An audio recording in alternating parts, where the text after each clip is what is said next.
Good evening, everyone. Welcome to the December meeting of Central Park United Neighbors. My name is Jeff Horsfall, and I'm the president of CPUN. We have a full agenda tonight, so why don't we get started? Next slide, please, Mark. A little bit about our organization. CPUN is the registered neighborhood organization for the Central Park community in Denver. We are here to facilitate dialogue and to create awareness of opportunities to engage on topics of importance to this community. We help people to find their way into a process so that resident questions, concerns, and ideas for a better community can be addressed in a constructive and inclusive way. We promote public service, civic discourse, and collective efficacy. At monthly meetings and through the work of our 6 working committees, CPUN facilitates the discussion of key issues with neighbors, engages in proactive problem avoidance and amicable problem solving. CPUN is committed to providing an inclusive and welcoming environment for all members of our community. We are an all-volunteer board of your neighbors and registered 501c3. Tonight, our outreach hour will begin with updates from some of our regular community partners. We'll then have a special guest presentation from the Foundation for Sustainable Urban Communities. Tammy Holloway, the CEO, and Brian Weber, Vice President of Educational and Development Initiatives, have been kind enough to spend some of their evening with us. We'll then hear some statements by Brookfield Properties and Westerly Creek Metropolitan District, or WCMD. And then we'll conclude the hour with public comment. I just want to make a note about the statements from Brookfield and Westerly Creek Metropolitan District. We've deviated slightly from our usual outreach meeting format to allow for these statements to be read. They're pertaining to financial matters related to Central Park's infrastructure. We won't hear from our CPUN committees until the board hour to accommodate these statements. As far as the statements go, I do want to set expectations that there will not be time for Q&A. This was a relatively late addition to the agenda, but both parties are more than welcome to provide additional opportunities for residents to learn more. In the board hour, we will have committee reports, as I just mentioned. We'll then have community votes on 3 bylaw changes that have been proposed. 1, adding a former president as an executive committee member, 2, expanding the board from 15 members to a maximum of 19 members. And 3, expanding CPUN's footprint to include Central Park residents with an Aurora address. Please do stick around for those votes. You do not have to be on the board to vote. All residents of Central Park with a Denver address are invited to vote. I will talk more about that during the board hour. We'll then move on to a discussion of our open community survey, and then we'll have some updates on what have been some ongoing bits of board business, specifically a letter to the city regarding a Sand Creek Regional Greenway mural project, a Montview development project, and some opportunities that CPUN has before it with regard to the front porch. Finally, we will conclude with our treasurer's report. So before we proceed, just a couple of things from me. In order to get as many submissions as possible, we have decided to extend the open window for the community survey that I just mentioned through the end of the year. And we encourage all residents to visit this bit.ly survey link to take that survey. It's really your chance to share your thoughts about life in our community and on everything from health and safety, education, community events, traffic, and more.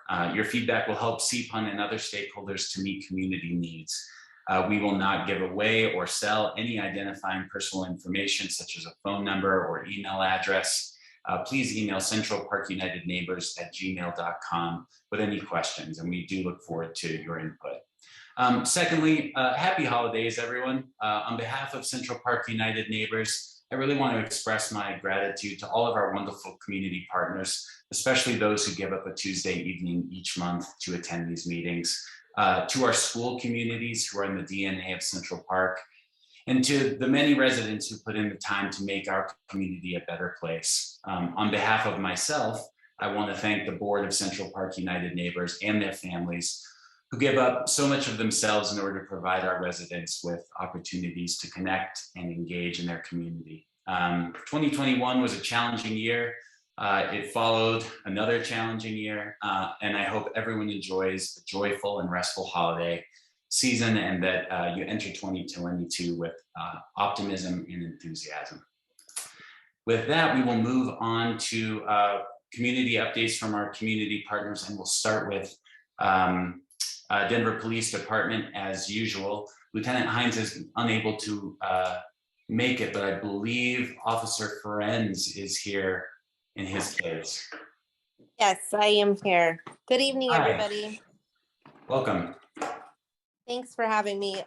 Yes, as you mentioned, Lieutenant Hines is unable to attend, but I'm one of the community resource officers. I've attended a few of these meetings. I don't have any particular updates other than the former community resource officer, my partner, Officer Jenkins, has been promoted. So it is now just me currently. We will be getting a second soon. But if you guys have any questions or concerns or anything that I can assist you with in the community, feel free to give me a call or shoot me an email. I'm happy to assist. I've been in my position for a little over 2 years now, so I am familiar. I've been her partner. I've just been on the Montbell and Green Valley Ranch side. So yeah, at the community updates, we do have a Christmas in the City event going on. That's going to be at Coors Field. It's December 18th from 9 a.m. to 5 p.m. If you're interested, it's a lot of family fun. You can go through, get a gift for your children. There's going to be music. Officers from all over the city will be there. We are doing a coffee with the commander this Thursday. That was kind of a last minute thing we set up. It's going to be at the Overtrue at Central Park. I think it's 8133 East 29th Place. It's going to be 10 a.m. Again, that's the 16th on a Thursday. So commander will be there, lieutenants will be there, I will be there. Stop by, have some coffee, ask questions, just say hi. But we will be there for that. And that is all I have for December thus far. But I'm happy to answer any questions if anybody has any questions. I know there's a really busy agenda ahead, so I will be here if anybody thinks of anything. Thanks, Officer Friends. I really appreciate you joining us. One thing that Lieutenant Hines mentioned to me is that you all had spoken to a number of residents about traffic-related concerns around Northfield High School specifically, and that you're working on some solutions to that issue. Do you have any additional information that you can share about that at this time? Yes, absolutely. So as you mentioned, there was some concerns in the neighborhood by Northfield High School, just concerns regarding parking, students, just the overflow parking kind of bleeding into the neighborhood, causing other issues such as speeding, accidents, just overall discourteous, littering, things of that nature. So since that is brought to my attention, I've reached out to our District 5 traffic officer, Officer Pollard. He is, he regularly is in that area doing different sorts of traffic enforcement, but now he's there. He's going to be there a little bit more, trying to make sure everything is okay there. We have a citywide traffic enforcement unit who has also been notified. So they've been out there doing some more enforcement. We're also going to put our variable message board sign. I'm sure many of you have seen it. You drive by, it's got a message on there, something like, lock your items and different. We can add different messages to it. So we'll be adding that out there soon. In addition to that, we also have a meeting tomorrow with the administration staff at Northfield High School, just so we can work together and try and come up with different solutions to try and just better the situation, be on the same page, share information, and trying to prevent some of these issues from occurring further. So I will keep you all updated on that process. Thank you. Does anyone else on the call have any questions for Officer Friends? Jeff, I don't have a question as much as I just wanted to note the streets surrounding Northfield High School have not yet been turned over to the city. So there has been some complications with some parking enforcement on those streets. The MCA does retain parking enforcement responsibility on those streets. So if there are specific parking concerns, we're more than happy to look into those, and folks can submit the issue on to us, and we'll go out and investigate. Oh, that's awesome information, Jack. I was unaware of that. I know a lot of it was around 53rd and Chester Way, mainly in that vicinity. But maybe we can touch base offline and kind of talk about what those streets are, because that would be good to know for me as well. Yeah, Officer Jenkins and I, for a couple of years now, have been trying to work on the weirdness that comes with streets that haven't been turned over quite yet. So happy to touch base with you some more. There's a question in the chat. Will DSST Conservatory Green Administration be involved in the talks that were just described? So no, currently it's just going to be Northfield High School, because that is the, those were the only concerns I was getting was from residents who live in that particular neighborhood surrounding Northfield High School. So that's a campus where Denver Public Schools has placed 2 different high schools. And so there are 2 different administration teams and 2 sets of kids. So not all of the students on that high school, on that campus, are in the same high school. Oh, that's interesting. I did not know that. I'm sure maybe that would have been a topic that we would have discussed tomorrow. And that's definitely something I can discuss tomorrow with the administration staff. Okay, sorry for that complication. I agree that it's counterintuitive. No worries. Any other questions? And thank you for raising that, Mrs. Burrows. If not, we'll move on to Councilman Herndon's office. I saw Amanda join. Hi, Amanda. Hi, thanks for having me. Of course. The only real big thing we want to highlight this month is that redistricting. That redistricting process is underway. So you can keep an eye out for links to updates in our monthly newsletter. You can also check out the city's website, that's denvergov.org. But essentially every time we do a new census, we have to redraw the boundaries of council districts. And so we are in that process. There are plenty of opportunities for input, and we would just love for folks to make sure they're keeping an eye on that process.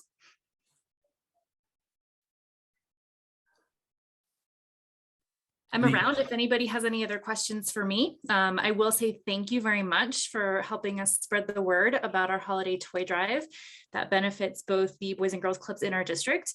And also, Jeff, we chatted about this, but just so everyone knows, we are helping push out the word about the survey as well. So we're sharing that on our social media platforms through the end of the month. Yes, thank you very much for that, Amanda. Appreciate it. Any questions for Amanda?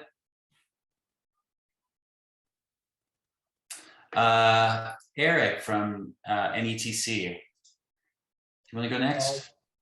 Yeah, can you guys hear me okay? You can, yeah. Yeah, so Eric Gerp here with the Northeast Transportation Connections. We are basically your transportation nonprofit that helps people kind of explore different ways of getting around the community. Big things for us right now are kind of just closing the year out, but also letting people know about the January RTD service changes. They happen annually in January and 2 other times a year, but those take effect January 9th. I'll put some things in the chat here, a couple of links on those in case you want to look at the actual routes that are affected. And then we're starting to plan for Winter Bike to Work Day, which will be the first week of February. So yeah, looking for partners on where we can kind of celebrate and have like a station. We typically do Central Park, the Stanley Marketplace in Central Park, but we're looking for maybe a second location this year.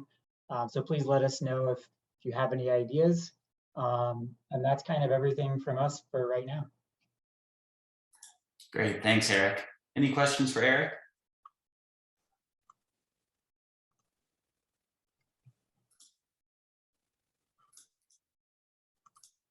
Let's see, not seeing any. We'll carry on. We've got more attendance than normal, so I'm scrolling through names as quickly as I can. Is anyone from the library here? John, maybe?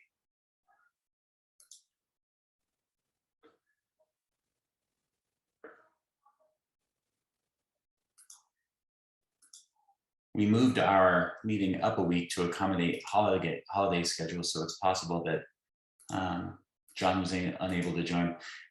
We'll circle back to the library here just in case someone joins shortly. But in the meantime, what about Mercy Housing? Is anyone from Mercy Housing here? Hello. Hi, Sarah. Okay, hi. Super. So I'll keep this super short and sweet. No requests from y'all this time. That's the first in a couple months. But we just wanted to say such a huge thank you. Sorry, I'm trying to feed my dog at the same time if I'm moving around a lot.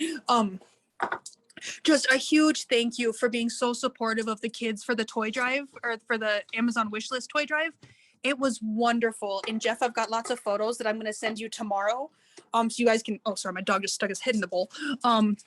So that you guys can see just how wonderful the toy drive was. But yeah, you guys came through in full form and it was just so great. So honestly, I can't say thank you enough for that. And then even the toiletries from a couple months back, they're still really well stocked in the food bank, which is lovely. The residents are so excited that they get to have like full-size bottles of stuff, and the lotion, they're all so excited. There's one gentleman who always pulls up his sleeves to show me how dry his arm skin is. I'm like, bud, you don't have to show me. You can just take it. But again, you guys have been so supportive, and I know I'm new, so I don't know how it was before, but you guys have been wonderfully supportive since I've come on. That was really a lot. we're really glad to hear that, Sarah. Yeah. Anything you want to mention about maybe what's coming up after the holidays? So I haven't really been able to think too much into January yet. But as far as I know, after December, because I've got a cookie decorating party next week. And again, like Ms. Gina said a couple weeks back, if any of you guys want to come and volunteer, just send me a message and let me know. But again, if you don't want to, you totally don't have to. I get it. The 21st is very close to the holidays for a lot of people. But yeah, but we're going to hold off on really big events for a bit. I was able to get a lot of school supplies for back to school restock. But yeah, so no events coming up for a little while at least. Sure. Well, enjoy your holiday, Sarah. You as well. Thank you. Jack, do you want to provide an MCA update? Absolutely. I would like to invite everyone to join the MCA at our annual members meeting. That is tomorrow evening, 6:30. We are on Zoom, as is much of the world these days. So you can find that link on our website. That's mca80238.com. If you have not yet voted for the annual delegate district election, we encourage you, please return your ballot. Those ballots were mailed out to all property owners, members of the MCA last month. So I will get a link to the meeting in the chat just as soon as I can find it here on my computer, and we'll share that. Also wanted to update folks on some work that the MCA just wrapped up in partnership with the city. We have added bike lanes on Dallas Street and Prairie Meadows Drive up in the northern portion of the neighborhood around Wicker Park.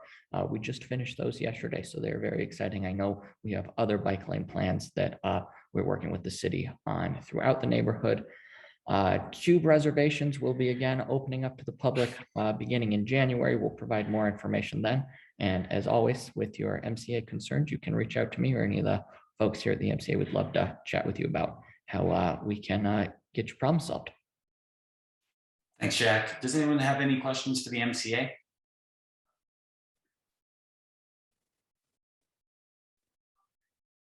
If not, I will circle back to the library just in case anyone from the library joined.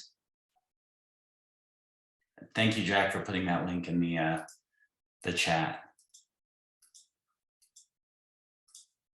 Now, before I say what I'm about to say, is Eric Serena here from Flight Co. Brewing, or anyone from Flight Co?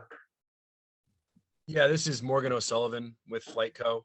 One of Eric's co-founders. Oh, great. He's out of town, and I believe our other co-founder Jason is on the line as well. Oh, wonderful. Well, just by way of introduction, Morgan, the control tower is a signature landmark of this community. As you can see, it is even part of our organization's logo. We love your logo. Yeah, so its use and the stewards are of great importance to our residents. And last week, I think it became pretty broadly known that Flight Co. Brewing would be taking over that space most recently occupied by Punch Bowl Social, which permanently closed in June of last year. I think the Flight Co. Brewing news has been met with great interest and enthusiasm. And so I'm very happy to have you here, Morgan. And why don't you take it away with anything you want to share with the community? Yeah, I won't take up too much of your time. You guys definitely have a full agenda. I'm really excited to see such an active community that we're joining. We just wanted to say and really share how incredibly excited we are for this opportunity, for our brand to grow and to grow in what we believe is truly the absolutely perfect place for us. So we fully intend to be good stewards of the community, continue to reach out to all of you, and make sure to take your feedback whenever we possibly can. And we also are really proud that we're going to be able to showcase the aviation history of the building and area that we're joining. And we want to just make sure that everyone knows, just like I said, how excited we are and how genuine we are as we're coming in. Morgan, could you talk a little bit about the name of Flight Co. and its relationship to aviation? Yeah, so both of my partners, Jason and Eric, are private pilots. My grandfather and my uncle are pilots, so it's something that we all grew up around and are very passionate about. 10% of our profits goes to the future of aviation through local and national scholarships. We're very proud that that's something that we've been able to maintain even all through the pandemic. And so we're really dedicated to both the craft brewing scene, our local neighborhood that we're now in, and I guess now we're going to be a part of yours. And then really giving back through those aviation-based scholarships, many of which are also veteran-based. Great. And I think there's some interest in, if any, aspects of Punch Bowl's infrastructure, for the lack of a better word, will be maintained. Things like the bowling alley, the mini golf, that kind of stuff. Yeah, great question.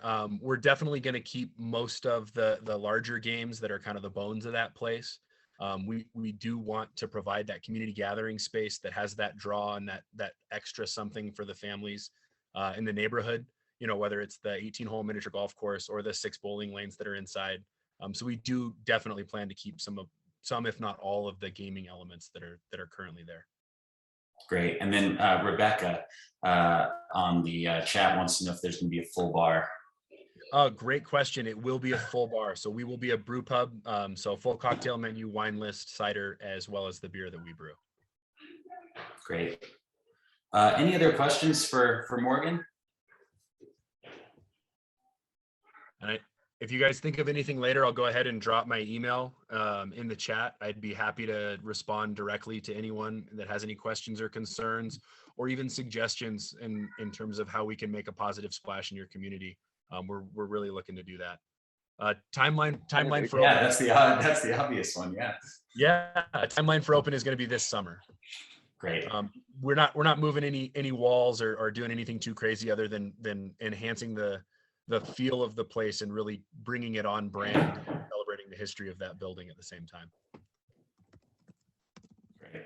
Quick question, if I may. I'm sorry, I am on the phone, so I can't raise my hand. Sure. Yeah, I was just curious, is there going to be access to the control tower itself? Perhaps an opportunity to pay for the view or just simply walk up the stairs and take it in? That is the $1 million question. Our lease includes the first 2 floors of the restaurant space. There will be a future tenant on the 3rd floor of the office space. And then the tower itself is outside of the space that we've leased. So we do not have access ourselves to the top of the tower. I hope at some point in the future and not too distant future that we can work with the landlord to provide access to the community up at the top. But there's no definite plans for that as of right now. That's great. Thanks so much. Any final questions? If not, again, to the Flight Co team, welcome to the neighborhood. We're looking forward to your opening this summer. Yes, thank you so much. I just dropped my email in the chat for anybody that has any questions. Feel free to reach out, comments, concerns, suggestions. We're open to all of it. And thank you so much for carving out a little bit of time for us today. Of course. With that, we will move on to the next portion of the meeting, which is a special guest presentation from the Foundation for Sustainable Urban Communities. I'm really happy to have Tammy and Brian here, and we'll turn it over to them now. Hi, Tammy. Hi, Brian.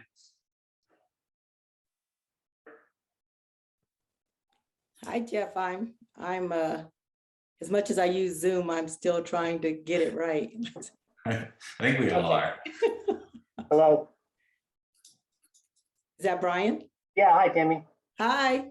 Okay, well, we'll just dive right in, and Brian will dive in as I talk and vice versa. But thank you for having us tonight. I know the foundation has been around for a long time, and I was just talking to Brian about it this afternoon, but it's been around for over 25 years. And it's had a couple of different iterations, but the current iteration of the foundation was really created to help support and help create this neighborhood that we all know and love, which is now Central Park. But the foundation wanted to look at the different, what do I want to call them? The different principles that go into building a neighborhood. So while you have the development side, the foundation was really tasked with building the community development side and focusing on the social aspects of the neighborhood that everyone that talked about Stapleton and how, Central Park, about how great the neighborhood could be. And so that's what the foundation really works on. That's our day-to-day work. We focus on the principles that are important to the community, such as education. That's a big part of what we do, as well as affordable housing, neighborhood connections, sustainability, and of course, the parks. And the roles that we play in these different initiatives, excuse me, can vary. We may serve as a convener, for instance, when these schools were being built in Central Park. That was something that was a significant part of the foundation's activities in terms of working with the community and working with DPS and trying to ensure that we had quality schools in the neighborhood. Something that has grown that wasn't initially part of the foundation's initiatives is our health and wellness initiative. And especially now with the world experiencing COVID, our health and wellness team has just been on the ground nonstop, working on that initiative, assisting with putting together vaccine clinics, getting information out, and also initially doing or assisting with vaccine testing. So when I say the foundation has been around for 25 years, it's actually like a full circle moment for me to be here this evening, because I've been on the project for 25 years. I started out as a community relations person, and that was when there was nothing at Stapleton. That was in 1996. And I kind of went around and toted my boards and talked about, you know, what this neighborhood could be, and, you know, what could be here, and what did people want to see in the neighborhood. And that was akin to the development plan that was put together called the Green Book. So I went to neighborhood groups. I mean, that was pretty much my life for about a year, just going to any neighborhood group that would take me so I could talk about this great community. And so I went on to do other positions related to the development, but it's kind of full circle to now be back in a position where my focus is the community. One other thing that I wanted to bring up tonight is that this community has grown from, the sale of the first house to now. And I think that at that time and over time, what was important to the community then, there may be other important things that we don't know about because we haven't had a current conversation. So one thing I want to make sure that we do going into the new year is we want to reach back out and reconnect with the community and talk to everyone and find out, maybe there's something that you might think we should be looking at or being involved in. Maybe it's something that, just hasn't been on our radar because we've been so focused on our initial plan. So that's something that I want to make sure we do. I've talked to Brian about it. Brian and I talk a lot, and we just sometimes it always goes past our meeting time. Like if we say we're going to talk for an hour, it's like an hour and a half. But that's something that we both agree on, and that's making sure that we talk to our community that we serve and make sure that we're relevant in the community that we serve. So there's other work that we do. And Brian, I don't know if you want to jump in. One big one is education. I'm really proud of the work that we're doing and that Brian is spearheading in the education realm. So if you want to jump in quickly, I don't know how much time we have, Jeff, but if Brian could jump in quickly and maybe talk a little bit about that, if that's okay. Yeah, sure. You have plenty of time. Okay. Yeah. Brian? Hello, it's good to be here. One of the main things we do these days with the area schools is we do a school grant program. We give $10,000 to 13 schools in and around Central Park, 2 cycles of grants in the fall and the spring. The money is meant to augment what their budget can't handle, and they pay for additional programming, primarily things that are hooked directly to what kids are doing in their classrooms. So there's a lot of tutoring, a lot of reading programs. We've done things like robotics. We have climate action teams. We've helped DSST create its theater program and its band program, and also Rocky Mountain Prep at Fletcher. Their whole orchestra came from our grants. So that's what we feel like that's a real great way to give back. We're particularly interested in International Baccalaureate at Northfield and Navalif and at Swigert, and that whole K-12 continuum. One thing we do for Northfield High School is we pay for all the fees associated with IB courses and the diploma program for all of the lower income or moderate income students, or any student that needs assistance. And we also fund annual trainings for the entire staff at Northfield, which is really important in an IB school, that it become part of the culture of the entire school. Not all the teachers are teaching IB courses, but they all know what it is about and the philosophy, and that extends into all the other courses. And it's really, and this is the kind of support that an IB school has a really difficult time operating without.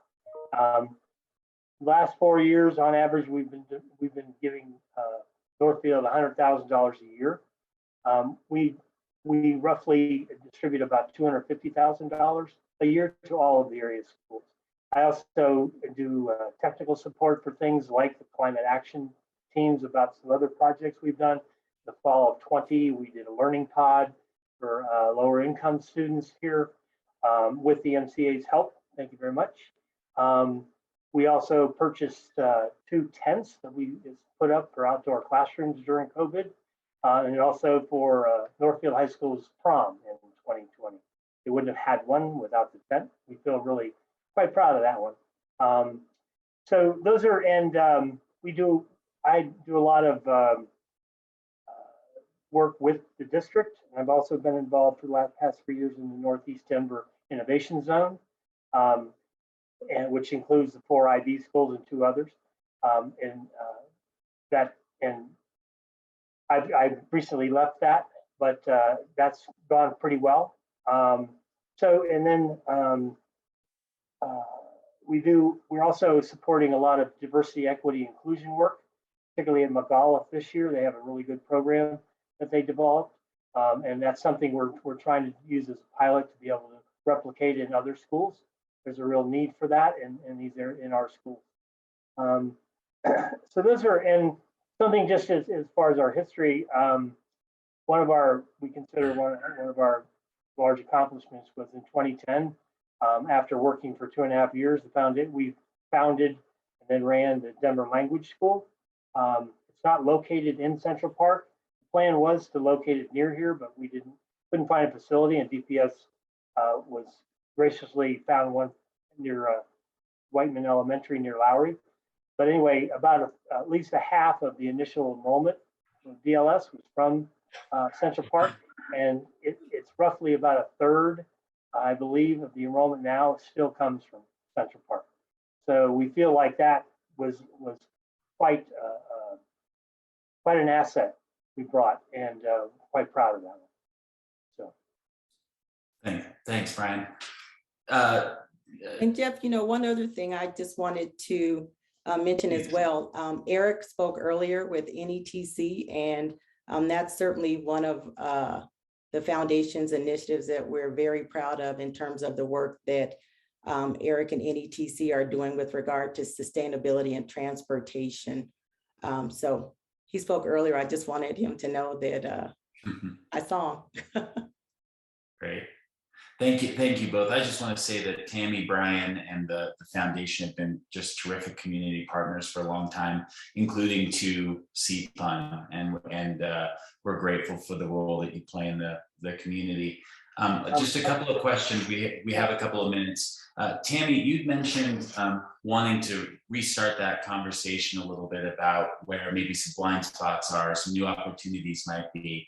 How do you foresee kicking that off? How can people get in touch with you? How can people connect? We can certainly put our contact information in the chat, similar to what other individuals have done. But I think what we want to do is when we start the year off, we certainly want to hopefully connect with CPUN, because you are the the voice of the community. We certainly want to start our conversation with you and branch out to any other neighborhood organizations. And we may use different tools like SurveyMonkey. We may want to explore having small group discussions, small table discussions, maybe lunch discussions, but just to try to pick the brains of as many community residents that we can. So I'm not sure of all of the communication tools that we have available at our expense. Like I know SurveyMonkey does a pretty good job, and hopefully we can also connect with the MCA to make sure that we're reaching the residents. I could add too, starting in January, the foundation's basically buying the back page of the front porch, and it's going to become the community news page, and it'll be a place for CPUN and other nonprofits and community organizations here, Sand Creek, Bluff Lake, the housing folks, and that. So every month there'll be a page in the back of the paper carrying as much community news as we can get in it. So we're really happy about starting that too. Yeah, thanks, Brian. And you'll hear the board talk a little bit about that in our board hour as well, if you're able to stay. Just one more question, and that's kind of a good segue. You listed a long list of projects that you've been working on. Is there anything new in 2022 that you have planned that you're particularly excited about? And well, there's always something exciting with regard to health and wellness, and there is a big grant that our health and wellness initiative received from CDPHE, and so that's going to be exciting news that they're going to share once everything is signed. And there's a go, but that's going to be related to, I believe, dealing with COVID and if I have it right, dealing with COVID and then looking at the intentionality or what has occurred as they have gone out and tried to both educate people in the community about COVID and then also the protective measures. So I think that's going to be something exciting. NETC also has some upcoming grants that relate to transportation, and it's really focused on Central 70 and also 270. I'm sorry, not 36, 270. But both of those, highways kind of like go through the middle of Central Park and give us our north and south. And so they have just done a tremendous job with engaging the community on, what can be done to kind of like mitigate the effects of that development on the communities that border those highways. And so they've done such good work on Central 70 that CDOT and other people are reaching out saying, hey, the next time we do community engagement, we want you guys to do it. So that's going to be exciting for them. With regard to education, Brian mentioned about our back page. We were super excited about planning that. And, we really felt that would be an opportune way to serve the community as well as small businesses and the neighborhood groups by giving them a place to advertise if they couldn't otherwise advertise. But just excited about, we're excited, and I'm hopeful that we'll be able to see each other in person again. I'm looking forward to us getting our numbers down so we can bring people back into our office. And so we can see each other and continue to collaborate as we move forward to continue to make this community the best it can be. I'm looking forward to that too. One other thing, Jeff, real quick. Sure. Point two, we're planning to launch in February a new site for all of the schools in this area for seeking volunteers and also materials and other supplies and needs they have. And I plan to launch it in February, and we'll be promoting it in the front porch. And so all the schools will be able to post specific things and opportunities for folks to volunteer, and people can then peruse these things and decide for themselves what fits them best. Often people are hesitant to speak up. They don't necessarily want to get pulled into something that maybe they didn't really want to do, but they really want to help. And this will really help the schools to be very detailed about what they do need and give it exposure. I'm trying to ease the communication between individuals and schools. It's very difficult. Schools have twice as much work to do as that they can actually do. And so reaching folks to talk to them about volunteer opportunities is not easy. So we're really hoping to promote that a lot in 22 to be able to help both the schools and potential volunteers. Great, thanks, Brian. I do need to be sensitive of time as we're got to carry on with the agenda. But again, Brian, Tammy, thank you so much for joining us. Thank you for the work that you do. And everyone on the call, I really encourage you to learn more about the foundation and all their wonderful work. Thank you for joining us again. Good to see you. You too, Brian. Thank you. Thanks, Tammy. Good to see you. All right, we'll move on to the next slide, please, Mark.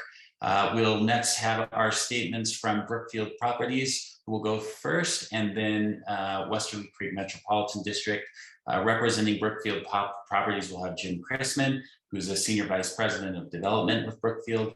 And then for Westerly Creek Metropolitan District, it will be David Ungama, who serves as that organization's secretary. Again, I apologize for not having a robust Q&A or discussion in this during this topic. It again came about relatively late in our agenda building, but I encourage both parties to provide residents with information about where they can learn more and how they can connect. Jim, I think I saw you on the line. Are you there? I am here, Jeff. All right. Thank you. Yeah, take it away. All right, thanks. So as Jeff mentioned, I'm just going to read a prepared statement. I apologize for that, but it's a fairly complicated topic, so it's important to get everything make it very clear about what we're trying to say. So with that, good evening. My name is Jim Chrisman. I represent Brookfield Properties Development, the developer of the Central Park project. I'm also a board member of the Park Creek Metro District, but tonight I speak to you as a representative of Brookfield Properties Development.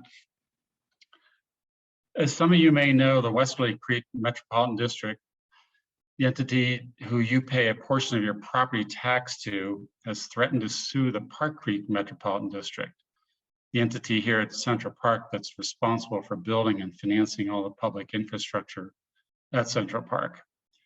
The underlying reason for this threatened lawsuit is that Westerly Creek Metropolitan District would like to ensure that the Park Creek Board is a Central Park citizen-controlled board by the end of 2023.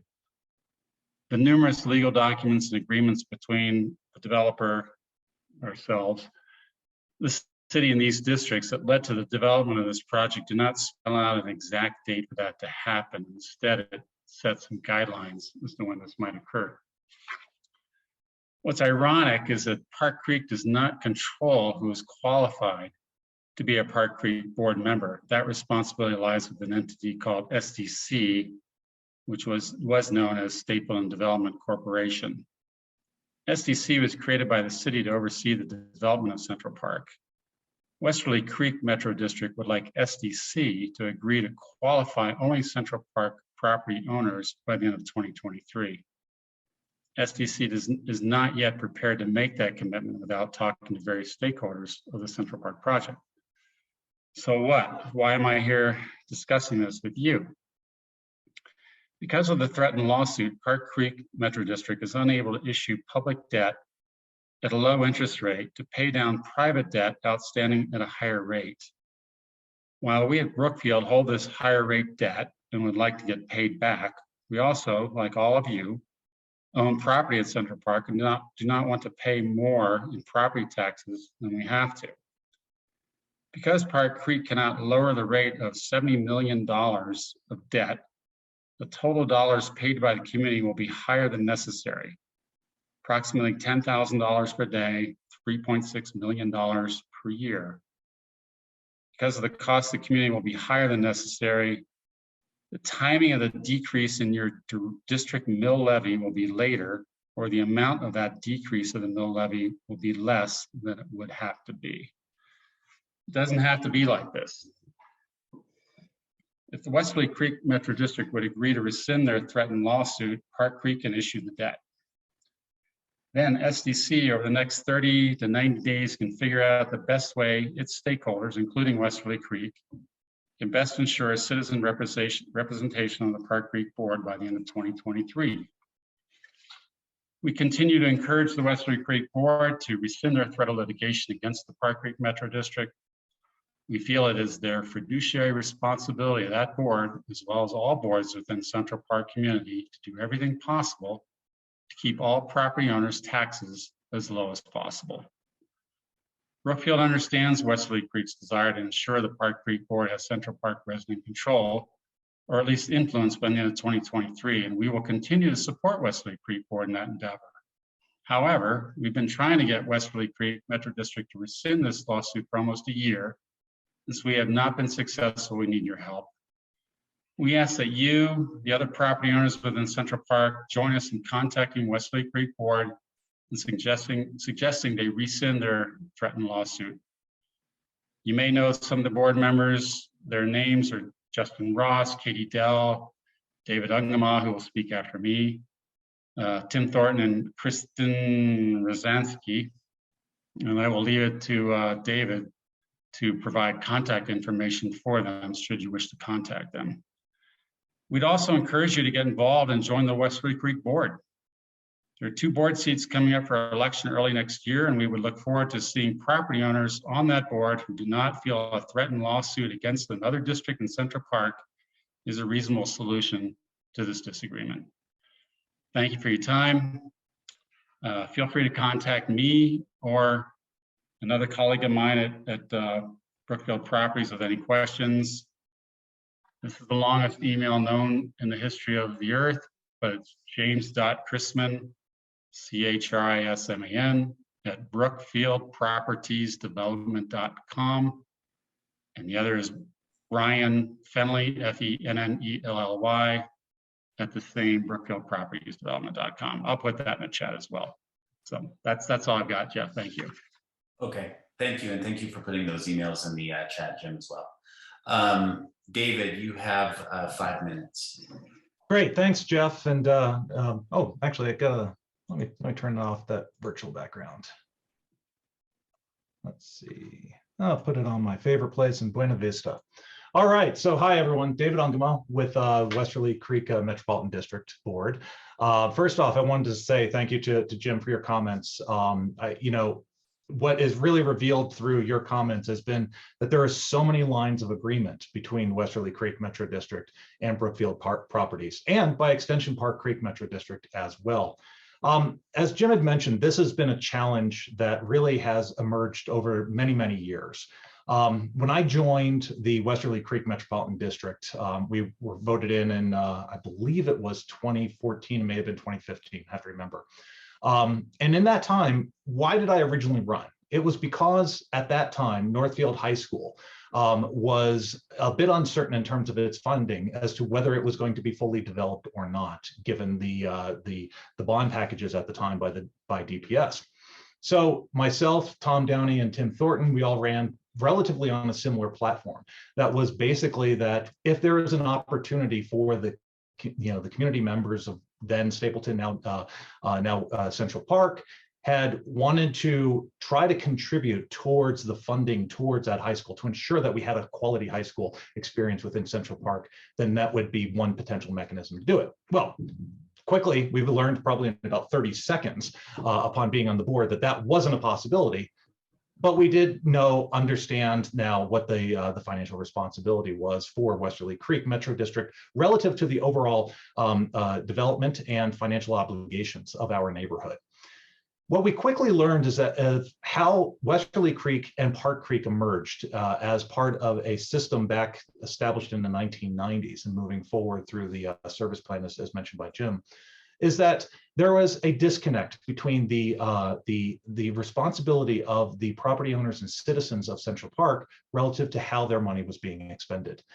You can vote for Westerly Creek Metropolitan District representatives, and I'm delighted that Jim had mentioned that we do have an election coming up, and I very much want you to run for election. Please, please, this is what we want more than anything else, is to have our citizens of Central Park and residents and property owners represented throughout our elected boards. So one of the concerns to that, however, was that Park Creek Metro District represented by residents. And so as a result, we worked through multiple years trying to understand how can the residents of Central Park be represented on Park Creek. The good news is that over those many years, we finally got to a tentative agreement over the past 3 months. In September, we have pending agreements right now with Brookfield Properties, as well as Park Creek Metro District, in order to have elected representation from Central Park residents and neighbors on the Park Creek Metropolitan District Board to reflect much of the representation that would be a part of the Westerly Creek Board, providing then representation of our community across both. As Jim had mentioned, however, this is currently being held up at the SDC, where given the nature of their qualification for electors to Park Creek Metro District, regardless as to what the outcome of the election is, it is a bit uncertain. They're not willing to sign on to the use of the elections for Park Creek Metropolitan District board members, and so as a result, we are not able to move off of our position. We must have representation from Central Park residents and property owners on both boards. It is the principle of American democracy, and that is where we stand. Now, if you disagree with us, as Jim suggested, you might or might not, please come to our board meetings. I'm going to put in the chat box immediately our next board meeting, which happens to be at 8 a.m. tomorrow morning. Please attend by Zoom. If you agree with us, please let us know. If you disagree with us, also please let us know. And most importantly, please do run for representation on the Westerly Creek Metropolitan District. We would love to have your candidacy. We'd love to see the residents and our neighbors vote for you and vote for others, and have that representation across both of our boards. That's where we stand. Thank you very much.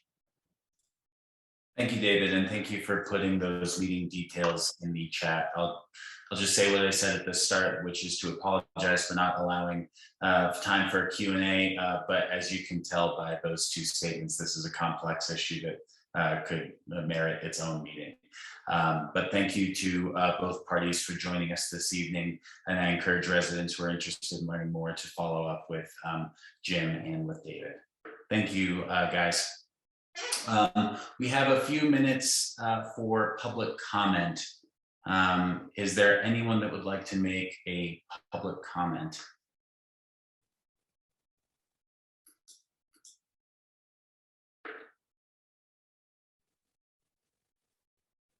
Going once. I just have a question, if I may. Oh, I have a please. question. Yeah, so this has been going on for years between these two warring factions, if you will. And with so much at stake, literally millions at stake, I'm very curious, has any sort of mediation, formal mediation taken place? It seems to me that with so much on the line and so much responsibility in every party, that bringing these people together in a formal setting to sort of hash out their differences would be really in the best interest of the community. And it doesn't seem to me that anyone has a monopoly on the truth at this point, but what have the parties done to sort of really come together and sort this out so that we didn't get two, what I would say are, with all due respect, highly charged and relatively biased letters in the mail? And the second part of that question, I'd like to know, with 12,000 households approximately spending 50 cents per letter and 2 letters, we're looking at like $12,000 spent on 2 letters that, frankly, I feel, and many of my constituents, I'm representing the North End here as a delegate, have only soured confusion. What I heard tonight was brilliant. It was well stated. It was clear. The 2 letters that I've received and many of my constituents have received have left us with so many questions. And I'm just wondering, how was it that we got this far? And how was it that we spent $12,000 on 2, frankly, I don't know, I mean, inexplicable letters? What can we hope for as residents? I mean, years of bickering. So I guess I'm going to put that to both parties. I'm just really concerned and conflicted by the lack of progress on this front. I get you both have your respective points, and they both sound reasonable. But at any point, has Westerly Creek come together with PCMD, come together with SBC to figure this out? And secondly, why have we spent, by my estimation, $12,000 on 2 letters that only made people more confused? I'll just leave that open to both parties to respond. Thank you. I do want to be careful here. I appreciate both the questions and the sentiment here, but I want to be careful not to open up the floor to a lengthy back and forth or to additional questions. We are in our public comment period. If Jim and David, you would take a very brief stab at those 2 questions, we will leave it at just that. I'll go first. I'll try to be brief. It's so complicated, but the answer to your question is yes, there was mediation. The mediation, however, occurred between Park Creek and Westerly Creek. The actual mediation itself was not successful, but subsequent to that mediation, Park Creek and Westerly Creek were able to reach an agreement on the future of this board. So Westerly, I don't want to speak for them, but I don't believe they have any issue with Park Creek. They don't have any issue with us as Brookfield Properties. But there's this third component that we just talked about with SDC having to qualify whoever is brought to the board that still needs to be resolved. That really only came to SDC's attention maybe 45 days ago or so. It has not been mediated. I will say I do believe they genuinely want to solve this problem, but I also think the process that they've put forth to solve it may take a long time, and I don't think this problem is honestly that complicated. And the longer time, $10,000 a day, things do add up. I really can't speak to the $12,000 or whatever it was for the letters. That was an attempt by our board chair to bring this issue to the attention of the residents and try to explain it clearly. It sounds like that probably didn't wasn't that as effective as it meant to be in terms of its clarity. And I can pass that message back to our board chair. So I'll leave it at that and let David comment if you'd like. Jim. Yeah, I agree fully with Jim. This is, I have the same perspective. So the, at this point in time, the mediation, it wasn't successful at the moment, but it was in terms of getting to the agreements that we have in place with Park Creek Metro District and with Brookfield Properties. If those agreements went into place, both parties would be, all three parties would be satisfied. It's now just a matter of getting, the ability to qualify the electors as in those agreements as being applicable via SDC. So I'm hopeful that we will have, agreement at any time. Certainly Westerly Creek stands ready to sign those agreements and get them all in place at a moment's notice. So we stand ready to make that happen. Okay, thank you again, guys. And I appreciate you keeping your comments short. And thank you for the question from the resident. I again do appreciate the sentiment there and see that it is being echoed in our chat. So I hope as everyone does this can be solved quickly. With that, we will move to our board hour. Thank you to everyone who participated in our outreach hour. It's very much appreciated. I'm going to pivot a little bit or call a bit of an audible here in just looking at time and want to move quickly on to the community votes. We'll do committee updates after the community votes, but for so many people that are joining us here that are eligible to vote on these amendments, I want to make sure I'm being respectful and sensitive to your time. So thank you for sticking with us. If you don't mind going to the next slide, Mark. First, let me describe the process for how these bylaw changes came to be, as well as the eligibility rules for voting on them. Any eligible resident can bring a bylaw change proposal, I should say, to our board. In all three instances being voted on tonight, the proposed change originated with members of the CPUN board. 100 petition signatures for each bylaw change are necessary to proceed with a vote. 100 signatures, a threshold that has been achieved for all three of these votes, allows CPUN to present the proposed change to the community for a formal vote to adopt or deny. That vote must take place at least 30 days after the change is presented to the community for consideration. We as a board announced our intention to hold these votes following our October board meeting. So that criteria has been met as well. Finally, a 66% affirmative vote will be required for the bylaw change to be adopted. I want to be clear, these are not votes of our board. This is a community vote, and every eligible resident in attendance here tonight will be allowed to vote, and we'll do that over Zoom. All residents of Central Park with a Denver address who are 18 years or older may cast one vote. You must personally personally present to cast that vote. Proxy and absentee votes are not permitted. So the way that this will work is I will describe each of these changes one after the other. The way that the Zoom voting is set up is it will be one vote. It'll appear as one vote, but it's really three separate questions. And we will tally and score each question separately. When it pops up on your Zoom screen, you'll have a kind of a yes or no option for each of the three. But just for technical reasons, the way we have to do this is to present all three at once and then hold the vote after that. So that's how we'll proceed. Are there any, before we do so, are there any questions about the voting eligibility rules or the process by which we came to this evening's votes? If not, we'll carry on with vote number one, which is to make a former president role an officer on the CPUN Executive Committee. Currently, our officer roles are president, vice president, secretary, and treasurer. We brought this to the community because it's really good for the long-term health of the organization. It adds continuity and experience to our officers group.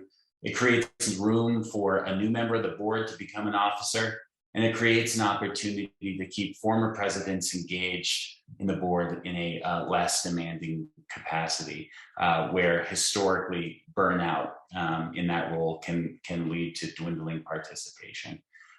This is an elected position. Just like president, vice president, secretary, or treasurer, the board would vote on one former president to fill that role, and no more than one former president can serve in that role at any one time. I won't read how the bylaws will be adjusted, but in the red box at the bottom, you can see the way that this would be changed. The bylaws would be changed should this vote pass. Are there any questions about this one before I describe the second vote? If not, we'll move on to the second vote. Again, thank you. I'll explain all three. The second vote is to expand the size of the CPUN board from a maximum of 15 board seats to 19 board seats. In the last 2 years, we've frequently found ourselves with either a full board or with more candidates than there are available seats. And bottom line is that CPUN always seeks to encourage participation in our community.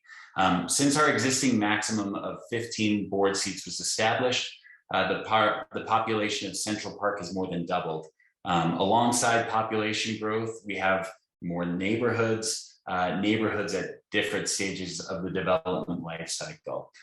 Increasing the size of our board increases our ability to have representatives of very different needs than that the different stages of a development life cycle can require. For example, someone living in the far north end has a very different experience than someone living in Westerly Creek, and adding seats gives us the ability to reflect that. And finally, expanding the size of the board gives CPUN increased ability to give representation to diverse constituencies in our community, be it racial or ethnic diversity, housing diversity, and more. And so again, we brought this proposed change to the community with the goal of increasing our ability to represent Central Park in 2021 and beyond. Any questions about that one?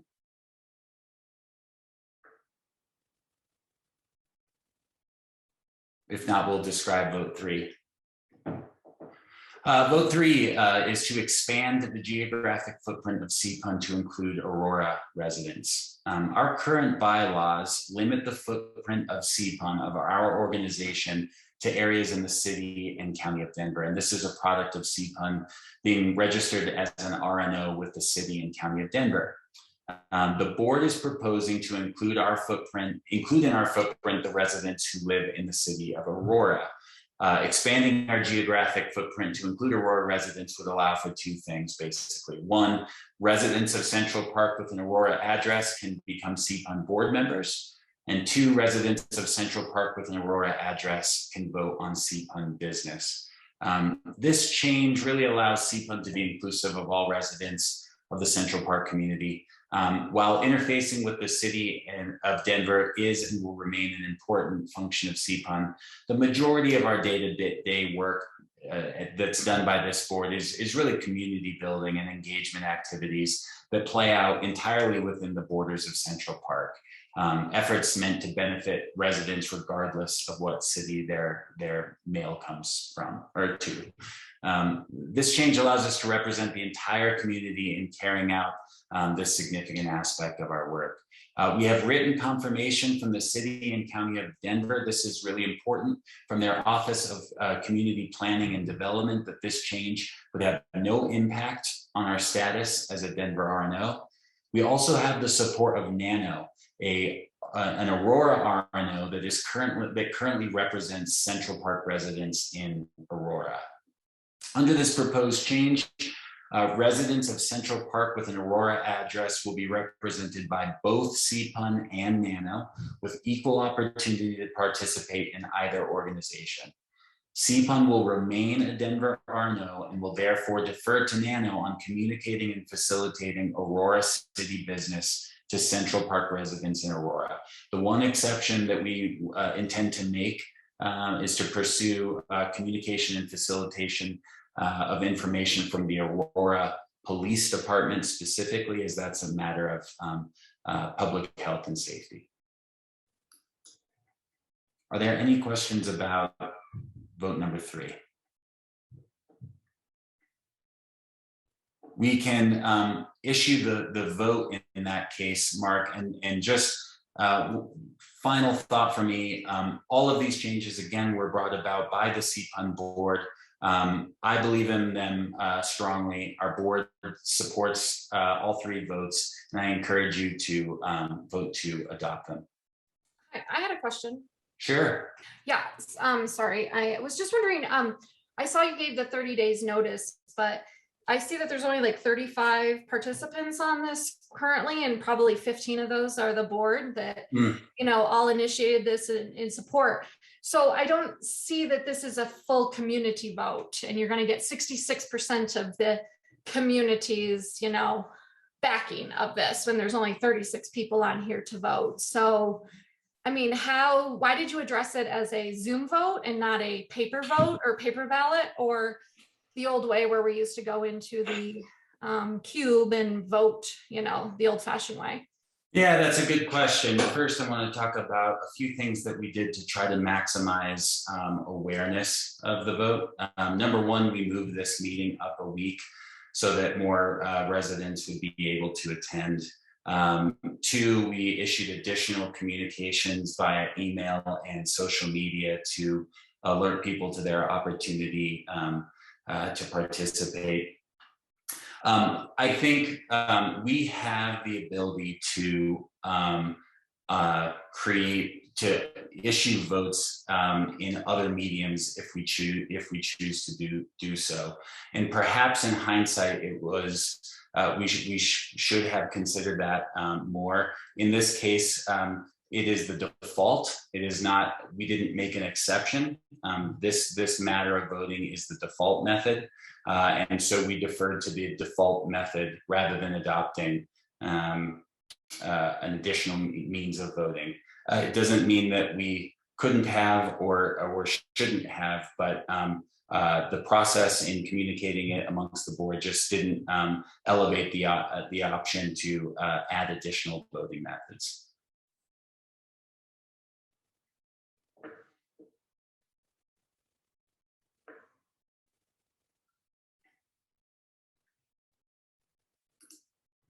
And Jeff, if I might add,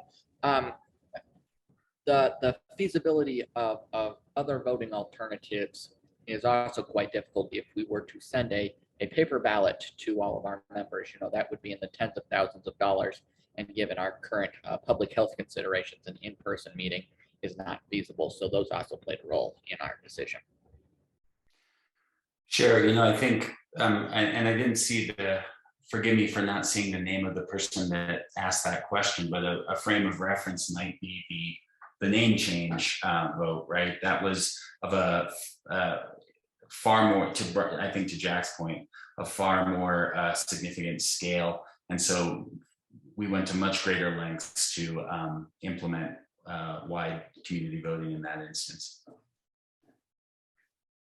Yeah, I just thought that, this is Carolyn, by the way, that it would be, I didn't know that why this needed to be done now and why we couldn't have waited like 3 more months till after the pandemic. And, you know, you could do more in-person meetings and in-person voting. I just wasn't sure why it was such a rush to adopt these so quickly. Yeah, so I think that's a good question. One, I don't think we can guarantee that in 3 months we will have more in-person meetings or voting options. This board has made the decision essentially to continue on Zoom for the foreseeable future. In my opinion, this wasn't a rushed vote. We've been discussing these votes in this meeting since June, July, August kind of timeline, since the summer. And we've done our best to get the word out since then. We had hoped to be able to vote in November, in fact, but we were concerned about the timeline being too tight and not meeting all of our obligations. And so that's why it was extended to December. I think one of the things that holding these votes now allows us to do is gauge and recruit new members of the board, potentially from Aurora or from any of the other neighborhoods, given that we've now have additional 4 seats available.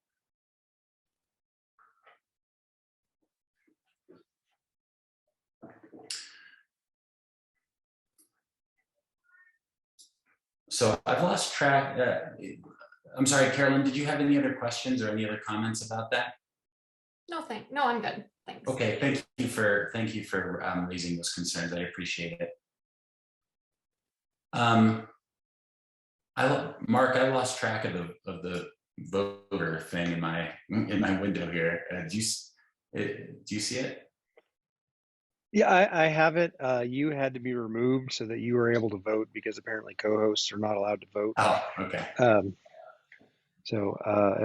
I apparently get to abstain from voting or have to abstain because I'm the host, so I don't get an opportunity to weigh in. So, well, without seeing any of the preliminary results, we can't announce what has passed or not officially here tonight, because we do need to validate that the votes that were cast are in fact from eligible voters. But Mark, does it at least look like everyone that could vote has? it looks like it has stopped. Oh, wait, we just got another one. Okay. We were at 26 for about a minute, and then we just went up to 27 votes of the folks here. So, okay, I'd say give it 1 more minute in case anybody's deciding. Hi all, my name is John Holton. Hey, John. I'm in the North End. I'm just on a phone call. Hi there, nice to hear from you. Great meeting. I just want to cast my vote in favor. I'm unable to get on Zoom, but I'm happy to support the measure. Thank you, John. Thank you. Appreciate everything you've done.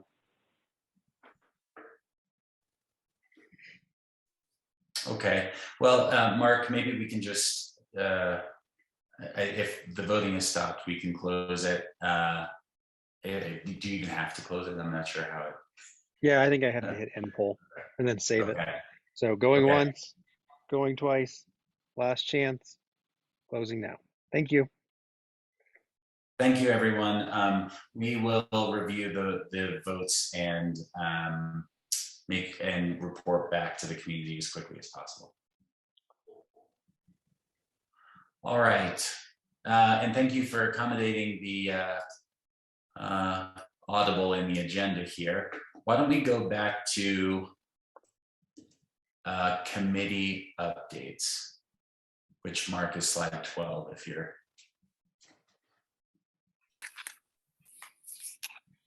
There, thank you. Anyone from any of these communities have anything they want to share, either with the community or with the board? Any business to discuss? Why don't we start with communication and outreach? Mark, you can take that one, or I can. Yeah, go for it. I'm not. Yeah, go ahead.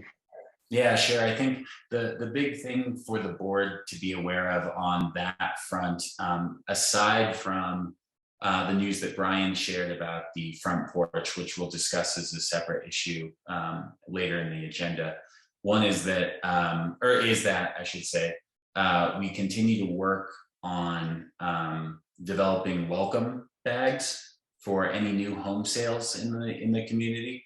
That is a effort that's largely been run by Central Park Business Association for the past several years.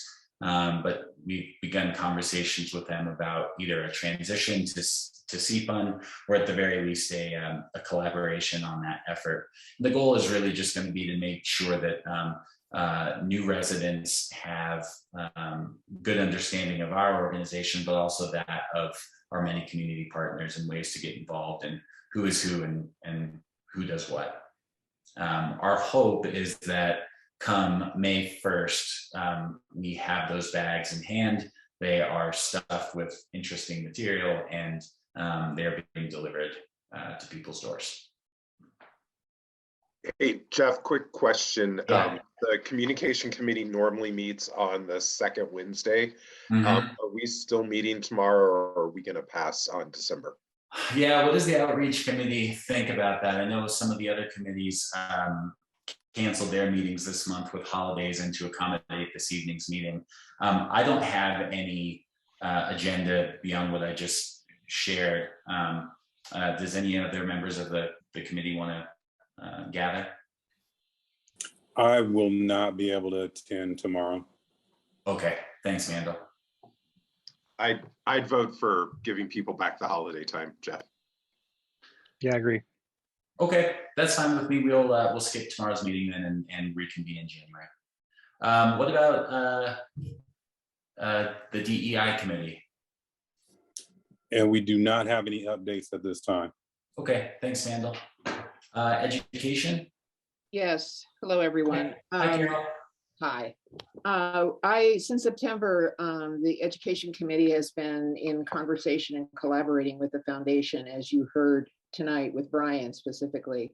And I sent a letter to the 6 elementary schools. I decided to keep it small as to the kinds of needs that they have, the kind of support that they could use for their students and their staff. And had some very good feedback, and Brian and I have had some great discussions, and that has led to what the foundation is developing right now, which is really going to be quite wonderful.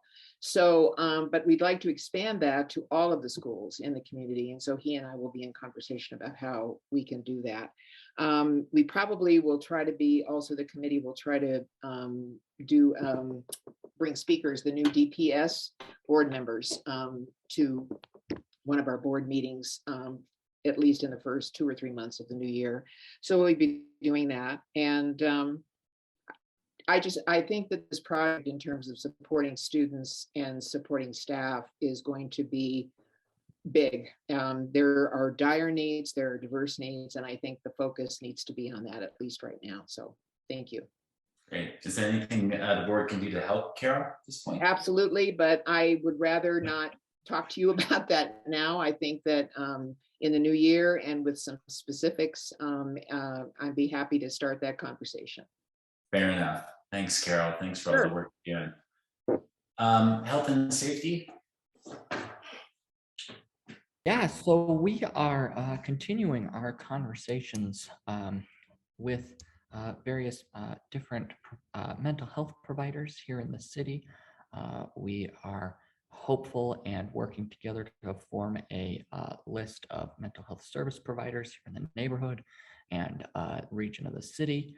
And we've also continued our conversations with the police department about how we can reduce crime and take different crime strategies.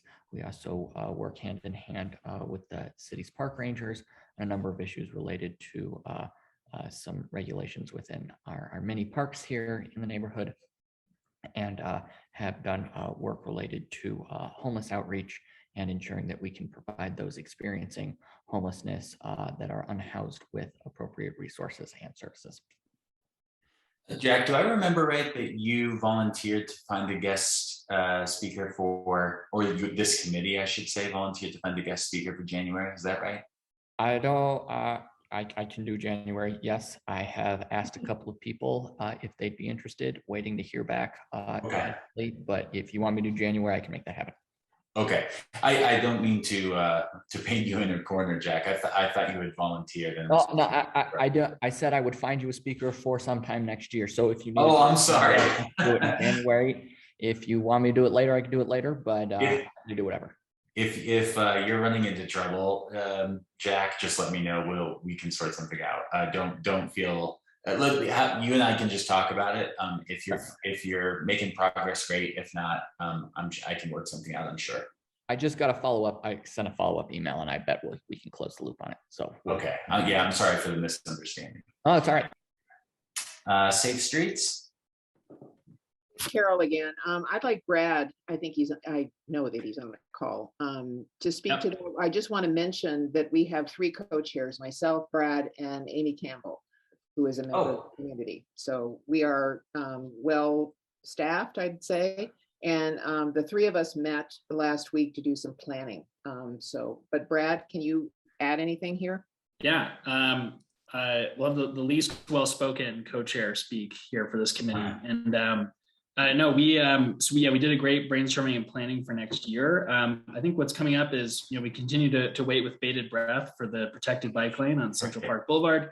For those of you who aren't familiar, there's going to be at some point in the future, hopefully in January, a protected bike lane going north and south on Central Park Boulevard from Montview Boulevard up to, I believe, 36th.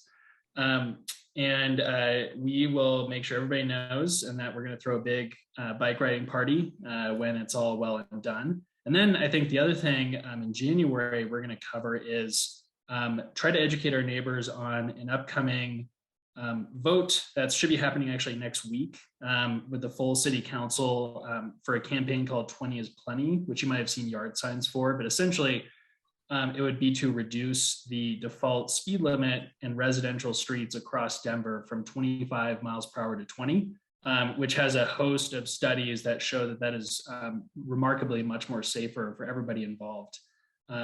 So we will potentially be having some speakers in January to talk about that, what it means for our neighborhood, and just some guidelines for everybody to abide by. But that's what we'll be covering in January. So Brad, with the bike lane, are you saying hopefully January because you have new information, or because these things just tend to sort of like drag out a little bit?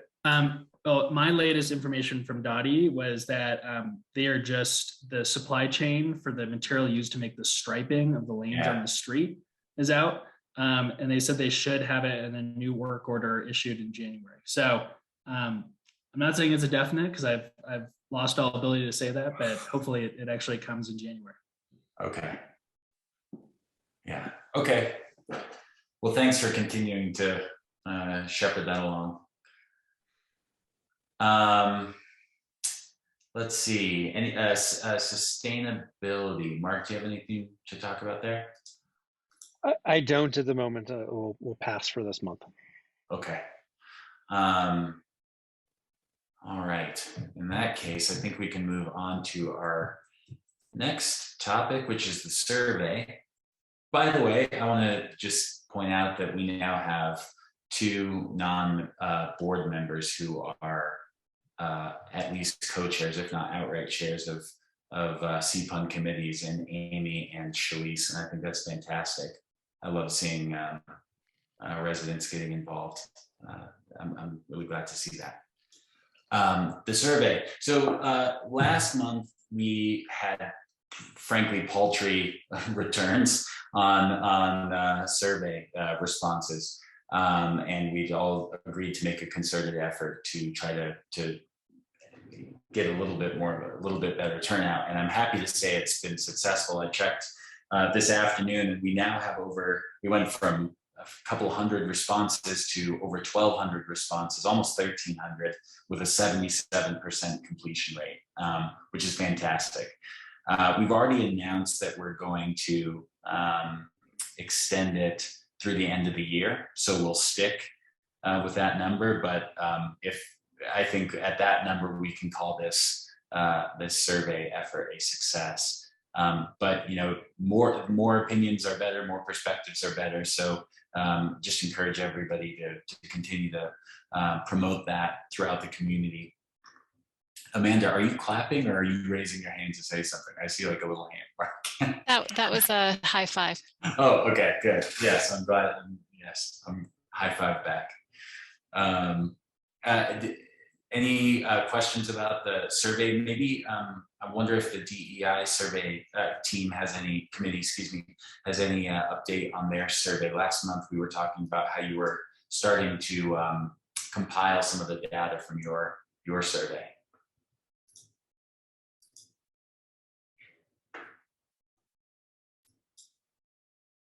I was actually making some tea there. Excuse me. Oh, sorry, man.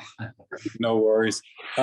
We're actually waiting on one of the committee members to kind of go through and analyze some of the data and get back to us on that. So until Bruce does that, then we we'll just have to keep you posted once we find out. Okay. All right. Well, if the rest of the board can chip in and help with that as well, let us know, Amanda. Yeah, and we might have to pull on Amanda. I know Amanda's got some skills in that area, so we'll keep that in mind. But yeah, that's where we are right now. Okay. Any other questions or comments about the survey? Do you have a sense of what gave the biggest bump in response? Do you know, can you trace it back to any particular distribution mechanism?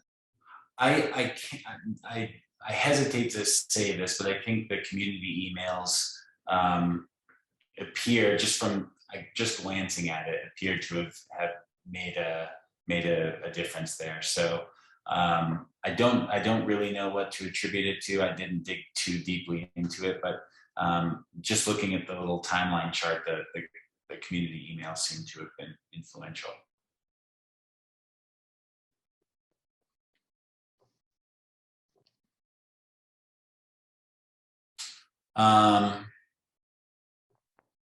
Okay, why don't we move on to the next little bit? It struck me that there were some projects that we worked on over the past few months that we hadn't really closed the loop on and felt like we should. And so I've listed a couple of them here, and then want to talk a little bit about the front porch opportunity that Brian mentioned specifically. Amanda, do you have any update on the letter to the city regarding that mural project? I don't have an update from the city. Just from our part of it is that we completed. I'll turn my camera on. We did what we said that we would do after last meeting, which was send the letter in support. And actually, so I don't know where things have gone on the city's end of that. Just that our piece in it has done what we said we would do. Okay, but you hadn't heard from Mo or from Boucher or anyone like that about what had come of it? Okay. Not next steps. No, not the timeline on when it's going to move forward. Okay. So I conferred with people about some things, and the city tells me that they're working on it. Whatever that means in city speak. So there's that. You think, sounds like that might have been a bit of a brush off, Jack. I would tend to concur. Well, I hope I'm wrong. I hope that changes. I don't think there's anything else on that one. The next one is the Lex and Monty Plaza development. So this is the one where a resident named John Fernandez came to us advocating that we get involved in a zoning issue for a development that's in Aurora near the Stanley Marketplace. And we decided to do so, but limited our engagement to a letter advocating for better access to Westerly Creek as a public amenity. So let me start by saying John Fernandez has just been an incredible advocate for this, and the time and effort that he's put into championing his concerns with the Aurora Zoning and Planning Board has just been phenomenal. The Zoning and Planning Committee had a meeting on the 8th, and it was the plans were basically approved. I don't want to say as is because there were some meaningful concessions, but without the requested change to Westerly Creek access. It seems as though the concessions regarding a gas station and the drive-through specifically, that those won't be happening in those properties, were kind of the big gives that the developer made, and so the Westerly Creek access unfortunately was not secured. So I'm just I want to make sure I read my notes correctly on this, that the answer to that concern will be that there's trail connections from Montview and 22nd down to the creek, but that is not the same thing as access along a considerably considerably long building, which was supposed to have 150-foot maximum length. So I think unfortunately that hasn't changed, but I think John in particular is to be commended for his efforts, and I think the concessions around the gas station and the drive-through are important ones, as is the access from Monty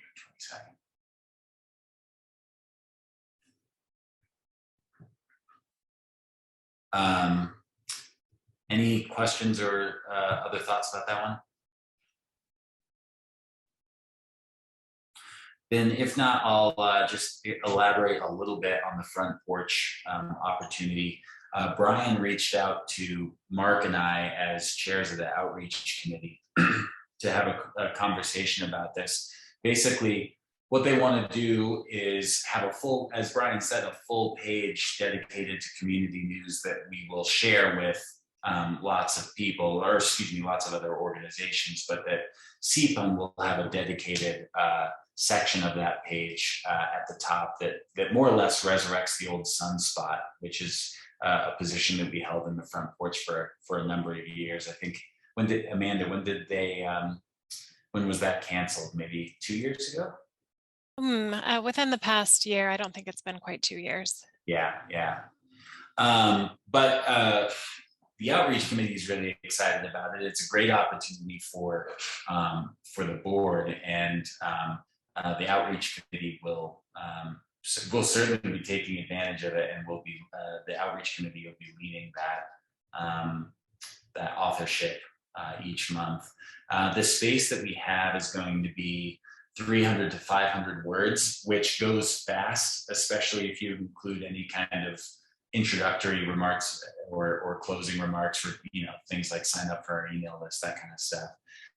So we're trying to focus on 1 to 2 topics a month, pending the results of the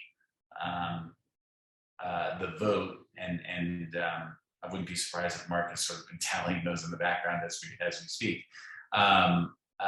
We thought it would be a good first entry to talk about the outcome of those votes and the opportunities that it creates on the board for residents as one topic. Another topic we talked about was the bike lane.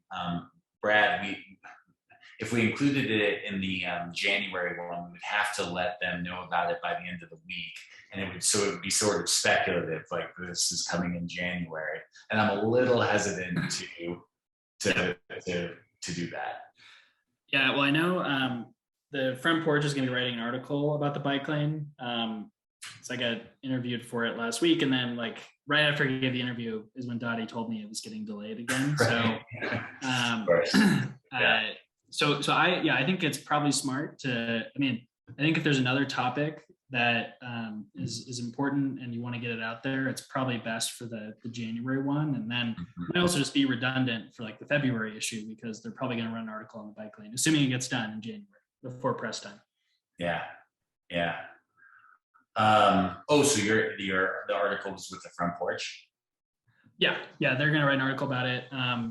They're probably going to, assuming it gets in their February issue, because it's just, it's without any guarantee it's going to be done. They can't do it for their January issue. Okay. Well, so, I don't know, Mark, what do you think? Maybe hold off on the bike lane for this month and find another spot for it.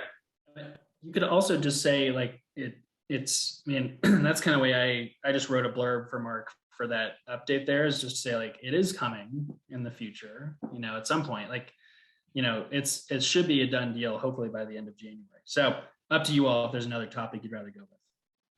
What do you think, Mark? I'll take what you've got, Brad, and then depending on where we are in terms of the number of words and stuff, we can decide whether or not we cut that or not, because I think it's better to be ahead of it rather than behind it, so people know it's coming. But that said, like, we've got these other things that we that we just voted on that I think will be, in some ways, it'd be helpful also to kickstart our new board member recruitment process. Not to tell people exactly what the results were, but And actually on that, I don't from this angle don't have access to who exactly voted. So we'll have to work with the city on that, because one of the 3 votes was a 70% yes. The other 2 were over 90%. So I'm fairly confident that we did not have multiple non-residents voting. My guess is we had 0 non-residents voting, but I can't verify it. So for the 70%, we may have to do a little research to confirm that worked out okay. We'd have to have multiple non-residents voting for that to not work out, because, it was close enough that I would call it too close to call. So okay, which of the votes was the? That's on the role of former president as an officer. Okay. So the other 2 got at least 90, were over 90%. Okay. Well, Mark, I sent you a draft of the bylaw copy, but perhaps I was too brief about it, but we were at 290 words there, with introductory and concluding remarks about email lists and stuff. So we do have room if we wanted to say that this is coming.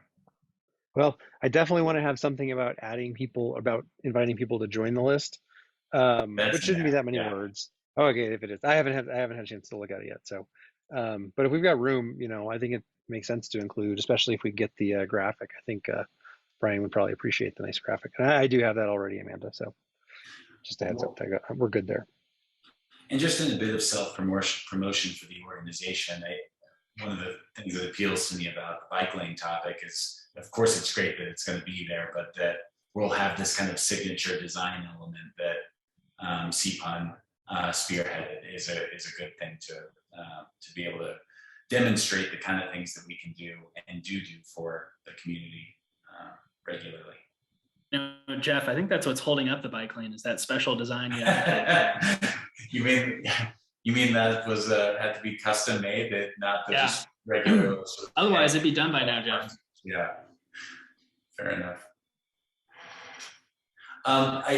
Just for the board at large, though, I wonder about. I want to make sure, kind of like organizing special guest presentations and giving your committee extra spotlight.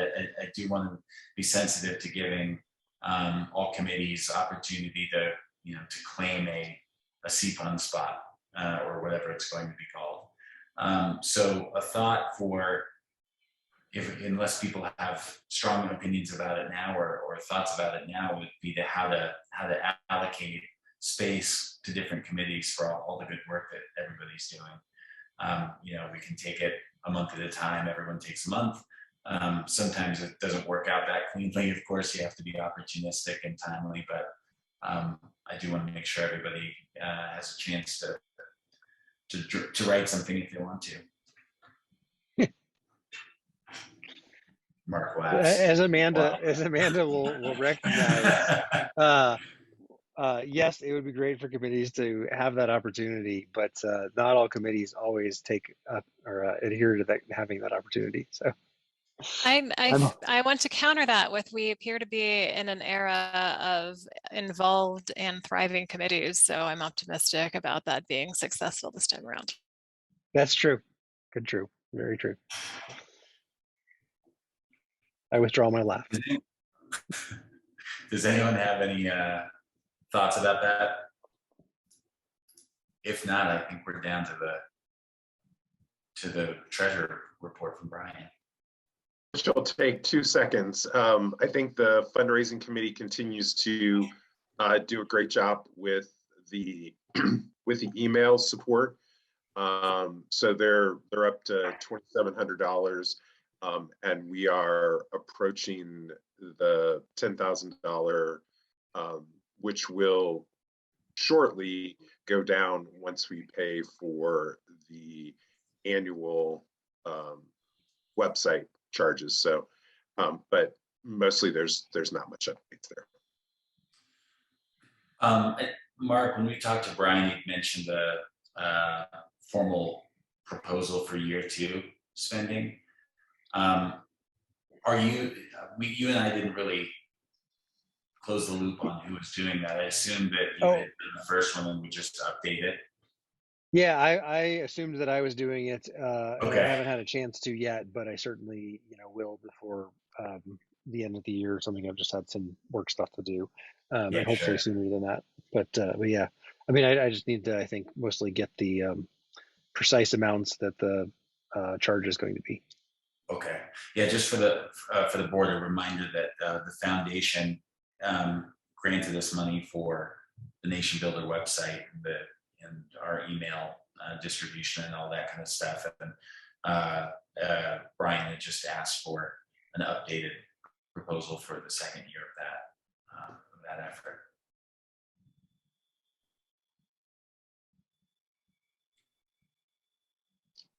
I did a lot of talking tonight, and I'm sorry. I'm sorry about that.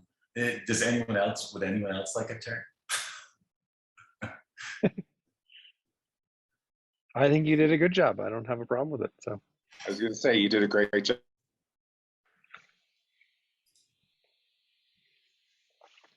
I think we wish everybody happy holidays and give people back.